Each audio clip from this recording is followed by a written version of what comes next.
अस्सलाम वालेकुम दोस्तों, मेरा नाम है Mohammed Azeem and welcome back to let's scroll.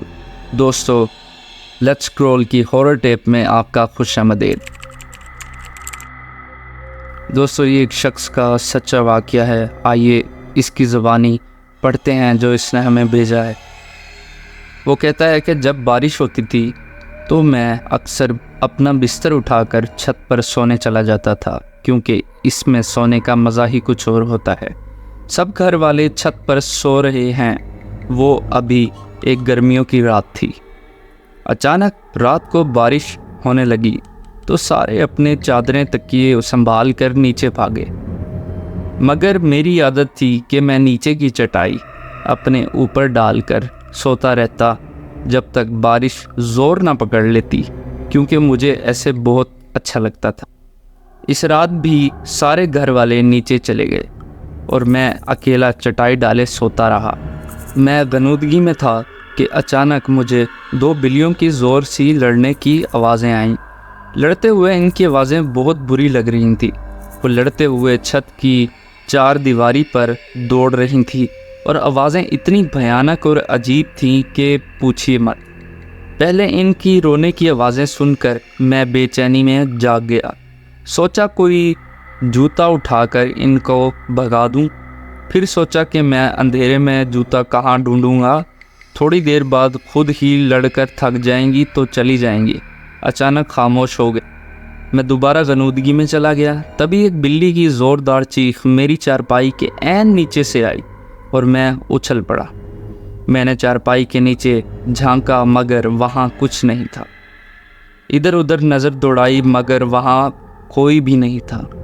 मैंने सोचा कि शायद मेरी उठते ही इसने साथ वाले घर में छलांग मार दी होगी। मैंने जूता अपने पास रख लिया कि अब अगर आए तो इसको नहीं छोड़ूंगा। मैं दोबारा लेट गया और ख़ुद को पुरसकून करते करते थोड़ी देर बाद दोबारा नींद में चला गया। आँख तब खुली जब बिल्ली के घराने की आवाज़ में मैंने अपनी चारपाई की सीधी तरफ से महसूस की। इसकी गराहट पूरी छत पर फैल रही थी। मैंने आहिस्ता आहिस्ता अपने हाथ जूते की तरफ बढ़ाया और इसको मारने के लिए उठा। देखा लेकिन तो वहाँ कुछ भी नहीं था। वो गराहट अब मुझे अपने बाएं तरफ से आ रही थी। मैं अचानक बाएं तरफ पलटा तो वही आवाज़ मुझे दाएं तरफ से आने लगी। अब वो आवाज़ कभी दाएं तरफ कभी बाएं तरफ से आने लगी। कभी दूर जाती वो आवाज़ और कभी करीब से आने लगती। शदीद खौफ मेरे बदन में दौड़ गया। मेरी पिंडलियां और पैर अचानक सुन्न हो गए। मुझे लगा कुछ गड़बड़ है। अचानक मैंने देखा कि एक सियाह बिल्ली दीवार पर बैठी सुर्ख आंखों से मुझे घूर रही थी। उसकी आंखें अंगारों की तरह दहक रही थी। मैं कांपते हुए उसे देख रहा था। इतनी हिम्मत नहीं थी कि मैं भाग खड़ा हूँ। फिर वो अचानक बड़ी होने लगी और मेरे देखते ही देखते वो बकरे जितनी हो गई और ऐसी नज़र आ रही थी जैसे काला चीता होता है। क्योंकि वो बिल्कुल सियाह बिल्ली थी, फिर अचानक इसने ऐसी पोजीशन ली जैसे वो दीवार पर से मुझ पर छलांग लगाने वाली है। मेरी मुंह से एक ज़ोरदार चीख निकली। मैं एक ही छलांग में नीचे उतरा और सीढ़ियों की तरफ भागा। मेरी चीख इतनी बुलंद थी कि मेरी अम्मी, अब्बू और बड़ा भाई सहन में आ गए और मैं सीढ़ियों से नीचे आते ही गिर के बेहोश हो गया। मगर परेशानियां ख़त्म ना हुईं। कुछ दिनों तक मुझे डरावने ख्वाब आते रहे। मुझे वही बिल्ली नज़र आती जो कभी मेरे नरखरे पर दांत गाड़े हुए है, कभी वो मेरा खून चाट रही थी। मैं नींद में चीखने लगता।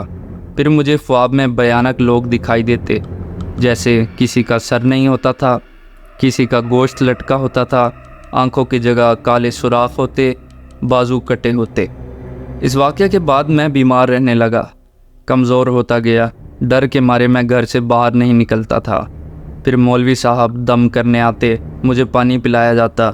मेरी वालिदा हर वक्त मुझ पर सूरह यासीन पढ़कर फूंकती। अफाका होता, मगर फिर वही हालत हो जाती। बैठे बैठे चीखें मार कर बेहोश हो जाता। एक रोज़ मैं बैठा पढ़ रहा था کہ کسی کام سے کمرے میں اپنی امی کے پاس گیا۔ مجھے ایک دم ڈر سا لگا تھا۔ میں اپنی امی کے پاس گیا، وہ مجھ پر کچھ پڑھ کر پھونک دیتی۔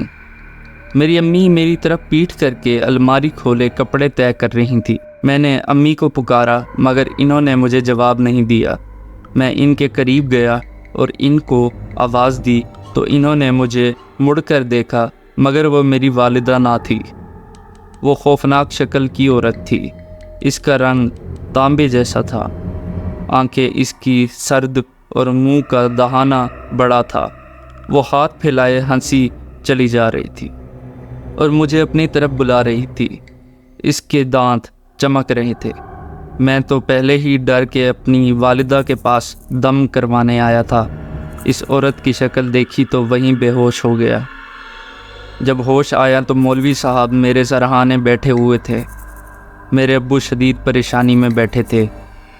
مولوی صاحب کے پوچھنے پر ان کو میں نے ساری بات بتائی تو وہ سوچ میں پڑ گئے۔ پھر اس طرح کے واقعات میرے علاوہ میرے گھر کے دوسرے افراد کے ساتھ بھی پیش آنے لگے۔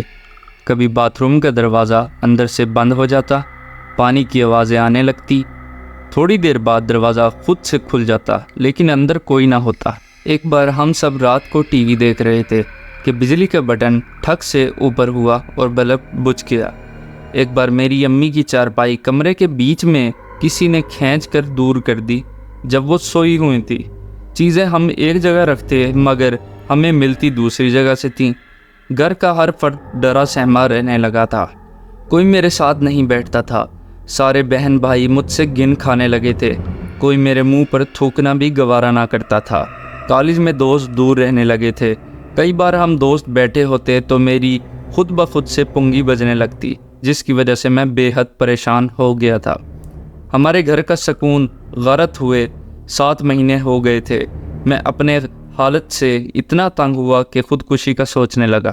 ایک روز ہمارے مولوی صاحب اپنے ساتھ ایک بزرگ کو لے آئے اور بتایا کہ یہ میرے مرشد ہیں۔ وہ بزرگ سفید کپڑوں میں تھے، سفید عمامہ تھا، چہرہ سفید داڑھی تھی اور ماتھا ایسی چمک رہا تھا جیسے روشنی پھوٹ رہی ہو۔ انہوں نے میرے ماتھے پر ہاتھ رکھا اور میں رو پڑا۔ میرے والد نے سارے واقعات ان کو بتائے اور وہ سکون سے بیٹھے سن رہے تھے۔ ان کے ہونٹوں پر ایسی مسکراہٹ تھی اور اتنا سکون تھا، چہرے پر اتنا نور تھا کہ دل کرتا تھا کہ ان کو دیکھتے ہی رہیں۔ انہوں نے میرے والد صاحب کے ساتھ سارے کمروں کا جائزہ لیا، چھت پر جا کر ایک ایک کونا دیکھا اور ساتھ والوں کی چھتیں دیکھیں۔ ہمارے گھر میں محلے کی عورتوں کا رش لگ گیا جو ان سے پانی دم کروانے آ گئی تھیں۔ وہ میرے قریب آ کر بیٹھ گئے اور انہوں نے اپنے دائیں پیر کا انگوٹھا میرے ماتھے کے درمیان میں رکھا اور اپنی آنکھیں بند کر کے کچھ پڑھنے لگے۔ مجھے ایسا لگا جیسے کوئی میری کھال کھینچ رہا ہو۔ میری چیخیں نہیں رک رہی تھی۔ میں ان کا انگوٹھا اپنے ماتھے سے ہٹانا چاہتا تھا مگر ان کا پیر تک نہیں ہلا سکا۔ میرا بھائی مجھے بتاتا ہے کہ وہ 1 گھنٹے سے زیادہ کچھ پڑھ رہے تھے اور تمہاری دلخراش چیخیں سننا ہماری بس سے باہر تھا۔ آہستہ آہستہ میں پرسکون ہوتا چلا گیا۔ آنکھیں کھولیں تو وہ مجھے دیکھ رہے تھے۔ ان کے چہرے پر ایک پازیٹیو مسکراہٹ تھی۔ انہوں نے پانی منگوا کر دم کیا۔ کمرے کے ہر کونے میں پانی چھڑکا گیا اور وہ 2 گھونٹ پانی مجھے بھی پلایا گیا۔ وہ 2 گھونٹ پانی ایسے تھا جیسے کوئی آب حیات تھا۔ پانی پیتے ہی میرے سر سے 7 مہینے کا چڑھا ہوا بوجھ اتر گیا۔ میرے کاندھے ہلکے ہو گئے، میرے جسم میں سکون دوڑنے لگا، میری بجھی آنکھیں روشن ہو گئیں۔ میں اٹھ گیا اور ان کی چھاتی پر سر رکھ کر رونے لگا۔ وہ میرے جسم پر ہاتھ پھیرنے لگے، پھر وہ چلے گئے۔ آج اس بات کو 2 سال ہو گئے ہیں اور اللہ کا شکر ہے پھر کوئی واقعہ پیش نہیں آیا۔